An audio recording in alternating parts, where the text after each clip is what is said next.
Storytelling. I think when I work with brands and I start talking about storytelling, oftentimes we start to picture what storytelling looks like. For this group, I think it's what we are really good at. Most of us would admit to being great storytellers, especially to each other.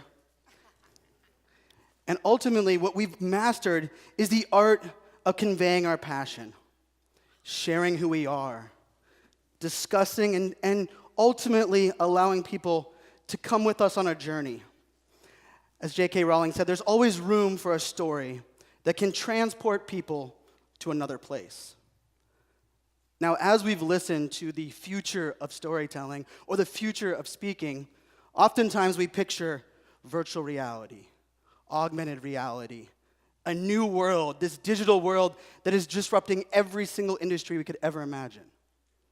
Now, if you don't believe me, simply rewind to what Mike talked about yesterday. We are in a constant state of change.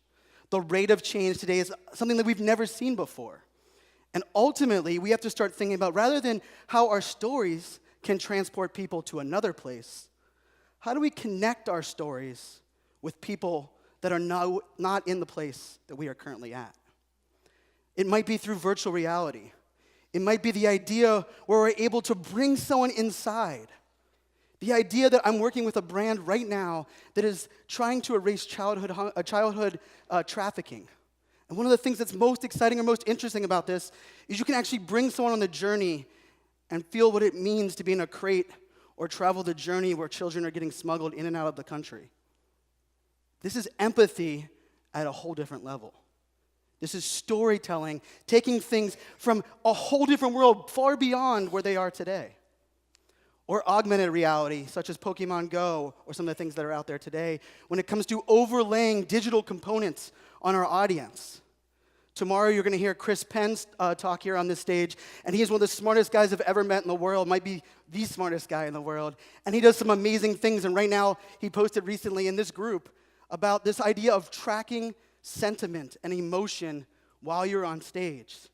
The idea that we could wear contacts and glasses and truly feel how you guys feel. Now, I'm not sure about doing that in this audience. It could be really dangerous. But ultimately, these things seem exciting. They seem different. But I'm here to tell you, they are different. They are exciting. But they're not exactly here today. And to prove that, I think this is something we have to start thinking about and say, how do we get to where this doesn't scare us as much? Now, I firmly believe that virtual reality and augmented reality will be the empathy engines of the future. It will change how we talk and bring someone into our story. They're going to be able to feel things. They're going to be able to breathe things. I recently took off a virtual reality headset at South by Southwest, and I got to swim with the whales and feel the pollution as it was holding me down. My first comment when I took off my headset, where do I donate? We're able to transform this journey. But this journey is scary, and I can tell you, creating the content in this new reality is overwhelming.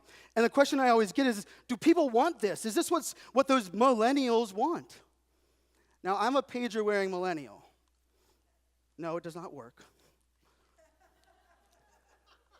But I'm 36 years old. I'm a dad of 3 girls. And for me, I'm on the upper end of those millennials that we've been discussing. And ultimately, when you start talking about millennials, much like Mike said yesterday, there's things that you have to break down, not only the age differences, but what people want, where people are going. But beyond that, we have to start figuring out, is what we're presenting today online representing what we do here on this stage? I'm going to pull this stat because I thought it was really interesting. It was from the NSA magazine, this most recent issue. And it said 75% of millennials believe that attending live events is more impactful than taking them online. And so for many of you right now, you're like, yes, I don't have to listen to that guy talk about online storytelling and going and doing virtual reality. If all those damn millennials right now, they don't want it. But I look at this completely different. When we go to an offline event, when we see someone on stage, it transforms us. We get chills from their stories. We go along with them on those journeys. So when I look at this, I ultimately look at it as we do a really bad job of doing what we do on this stage in the online world. So I'm here to talk to you about how do we take what we are all so good at on these stages and transition that into the online world of today so that ultimately you're ready for the virtual reality, augmented reality of the future. So what I'm telling you and what I'm here to tell you today is that online will never replace offline. Never. And I'm a millennial, so you can write that down. A millennial told me to. But what online does is it gives you the opportunity to reach new people, reach new brands, connect with new opportunities. And one of my favorite things to do is it allows me to connect with people in such a way that when I first meet them offline, and it happened here at this event, it is not a handshake. For me, it's usually a hug and a selfie. Because I've been able to build a relationship, connect with people, leveraging the power of digital and online in such a way that we have a friendship and a bond, much like you would face-to-face. But as we think about storytelling, as we start talking about digital, we have to remember to stay to our core of what makes us great on these stages. And I know we brought up Simon Sinek's why, but this is one of the things that we walk through that is, this is a stat that kind of almost contradicts the previous one. 40% of millennials say they trust YouTube creators, understand them better than their friends. 40% of millennials feel that YouTube creators understand them better than their friends. Now, as a parent, I'm like, why do their parents let them watch so much YouTube? But ultimately, we have to start looking at this and saying, why? Why do they trust someone that they're just watching online or on YouTube or watching a video? What is that? What's that connection? What really allows them to feel like, hey, this is someone I trust? Does anyone in this room believe that Matthew McConaughey drives a Lincoln car?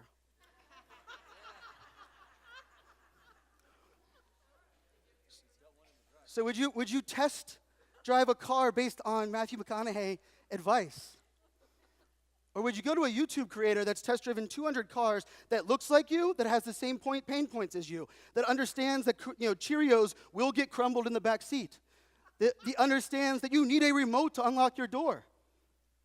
You're damn right I'm going to listen to a YouTube creator because they relate with me. And relatability is the secret for online success. And for us, it should be no different than what we do up here on the stage. I got to speak just a week and a half ago, and of course, I'm the backwards hat guy that Jay Bear talked about yesterday.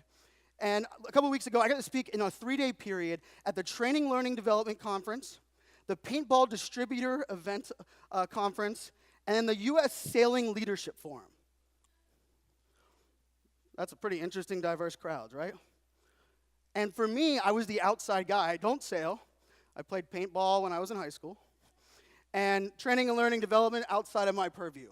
But ultimately, what my goal was to figure out what of my stories, what are things that I do really well that I can relate with this audience. That's what we all do when we reach that new crowd or someone that we're like, I don't have to do exactly what you do. I have to relate my examples, my stories to who you are, the pain points that you have. The interesting thing about this is common sense. Everyone here is like, okay, Brian, I get that. For some reason, when we take out that phone and then we press the button, we forget all of the things that make us great up here, and we become stone cold readers that look like we are programmatic, and we are not relatable, we're not personable, we're sure as hell trying to be perfect, and we're telling a story in a way that we're like broadcasting out of, and we say, online doesn't work for me. They have to come see me on stage. Ultimately, when we're starting to press this button, we have to start thinking about what do we do great offline, and how do we bring that online? And relatability is the secret. Now, we might be thinking, okay, Brian, you said augmented reality, virtual reality, and I have a couple headsets with me that I'll have in the breakout room. But one of the things that I like to do is, and I'm going to kind of pull a quote from What About Bob? And yes, I'm a millennial quoting What About Bob with Bill Murray. And he always said, baby steps to the elevator, baby steps down the street. And change is scary as hell. Change is at a speed right now we can't even keep up with it. Ultimately, I was studying some things with VR and AR to include in my presentation, and it changed between Monday and Friday this week. The rate of change is so scary. We have to figure out, what can I start doing today to take those baby steps to be ready for tomorrow? And I believe live video is the secret. Live video today. How many people have seen Facebook Lives all over your feed? All right. I guess everybody else is not on Facebook. Live video and its power comes through in that relatability, through that authenticity. I helped launch the very first Facebook Live for some small brands you might have heard, like Samsung, Dell, IBM, the Super Bowl. I built the strategies and launched their live video programs. And one of the things that I kind of worked with them on is we just have to press the button. And ultimately, you have to have a story to tell. Every one of those brands finding a story that was relatable was painstaking.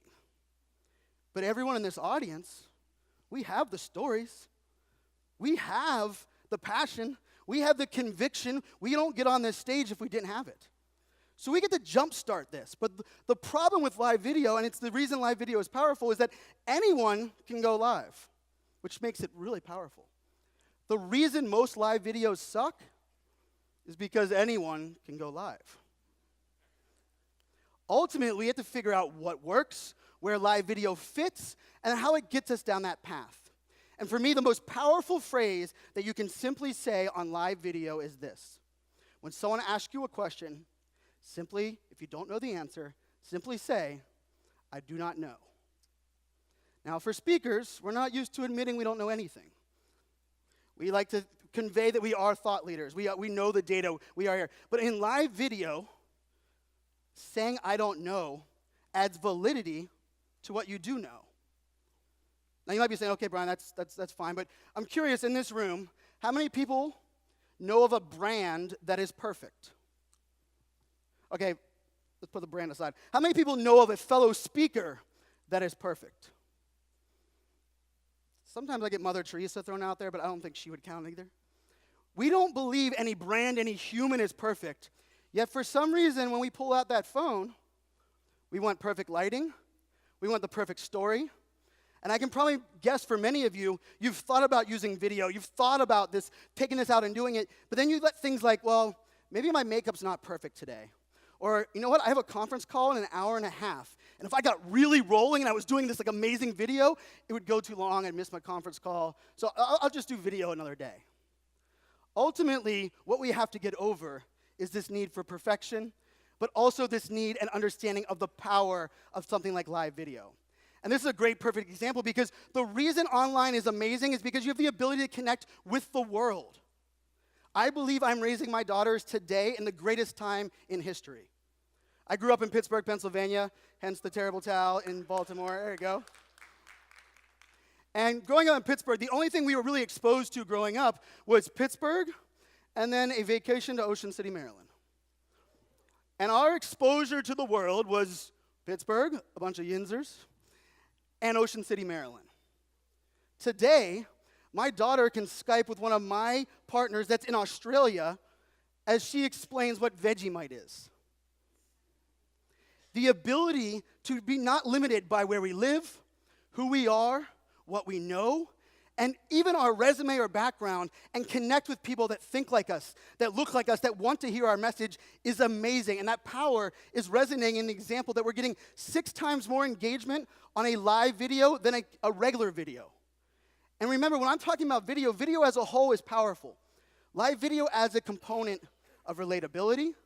It adds a component of connection. And it allows us to truly let our story come through, which then gets us on that path to virtual reality and augmented reality. Now, one of the reasons I said I don't know is so powerful when you're living in this live video space is that it allows you to be vulnerable. It allows you to share your stories. I was diagnosed ADHD at 31 years old. It changed my life. I'm currently medicated on Adderall, and I couldn't have been happier. I've read more books in the last 5 years than I read in my first 31 years. It has truly transformed my life. When I found out that was something that was going to help me, I couldn't figure out why. How did I not know this my entire life? My mom, when I was 9 years old, was told by the doctor, your son has ADHD. We should medicate him. At the time, it was looked upon as if you're a bad parent if you have to medicate your child. My mom never told me. She never medicated me at 9 years old. And at the time, it was probably the right decision. She went and kind of sat in a different world. But for me, finding out these years later, I now have this amazing opportunity to share stories and inspire others.